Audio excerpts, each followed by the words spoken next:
أشهد أن لا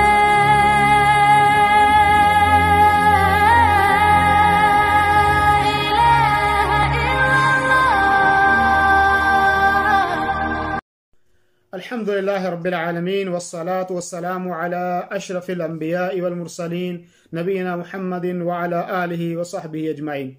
محترم سامعین و ناظرین، جیسے کہ آپ جانتے ہیں کہ جنت میں لے جانے والے اعمال کے تعلق سے ہمارے درس چل رہے ہیں،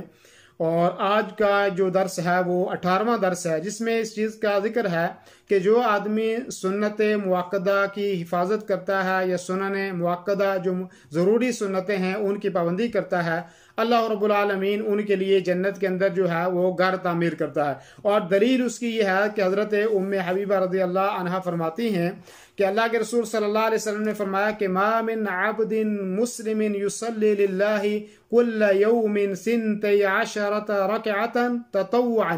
غیر فریضۃ الا بنى اللہ له بیتا فی الجنہ۔ مسلم شریف کی روایت ہے کہ کوئی بھی مسلمان آدمی، کوئی بھی مسلمان بندہ، وہ اللہ رب العالمین کے لیے دن اور رات کے اندر 12 رکعت پڑھتا ہے، اور یہ 12 رکعت جو ہیں فرض نماز کے علاوہ ہیں۔ تو فرمایا اس کی فضیلت یہ ہے، اس پر اس کو کیا اجر ملے گا؟ فرمایا بنى اللہ له بیتا فی الجنہ، اللہ رب العالمین ایسے آدمی کے لیے جنت کے اندر گھر تعمیر کرے گا۔ یہ مسلم شریف کی روایت ہے۔ ایک اور روایت کے الفاظ جس کے اندر اللہ کے رسول نے فرمایا کہ من صلی 12 رکعتا فی یوم ولیلۃ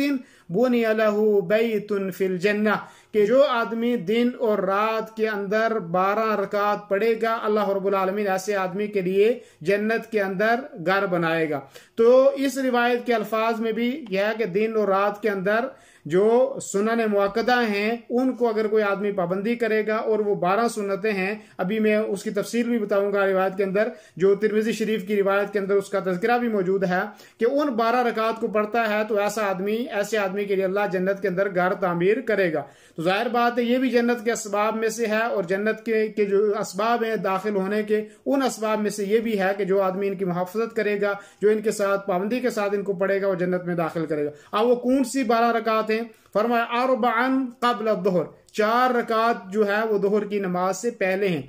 اب یہ 4 رکعت کیا ایک ہی سلام کے ساتھ ہمیں پڑھنی چاہیے یا الگ الگ سلام کے ساتھ پڑھنی چاہیے؟ اور جو صحیح طریقہ ہے، جو افضل طریقہ ہے، وہ یہ ہے کہ 2 رکعت کر کے پڑھنی چاہیے، اس لیے کہ اللہ کے رسول صلی اللہ علیہ وسلم نے فرمایا کہ صلاۃ اللیل والنہار مثنی مثنی، کہ دن اور رات کی نماز جو ہے وہ 2 رکعت ہے، تو 2 رکعت کر کے ان کو پڑھنا یہ زیادہ افضل ہے۔ اور فرمایا ورکعتین بعدہا، یعنی ظہر کی نماز کے بعد 2 رکعت ہیں، تو یہ 6 رکعت ہو گئی، 4 ظہر سے پہلے اور پھر 2 ظہر کے بعد۔ فرمایا ورکعتین بعد المغرب، اور مغرب کی نماز کے بعد 2 رکعت، اور فرمایا ورکعتین بعد العشاء، اور عشاء کی نماز کے بعد 2 رکعت، ورکعتین قبل صلاۃ الفجر، اور 2 رکعت فجر کی نماز سے پہلے، اور یہ سارے ملا کر جو ہے وہ 12 رکعت ہو جاتی ہیں۔ یعنی ظہر کی نماز سے پہلے 4 اور ظہر کی نماز کے بعد 2، یہ 6 ہو گئیں، اور پھر جو ہے مغرب کی نماز کے بعد 2 تو 8 ہو گئیں، اور عشاء کی نماز کے بعد 2 تو 10 ہو گئیں، اور پھر فجر کی نماز سے پہلے تو یہ 12 رکعت ہو جاتی ہیں۔ تو جو آدمی ان 12 رکعت کی پابندی کرے گا، ان کو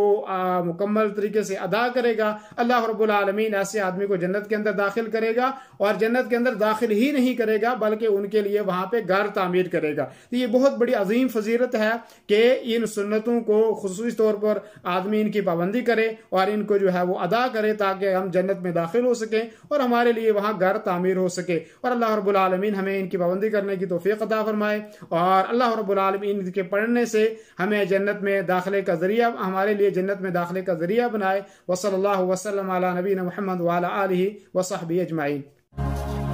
دینی رہنمائی کے لیے ہمارے چینل کو سبسکرائب کر دیجئے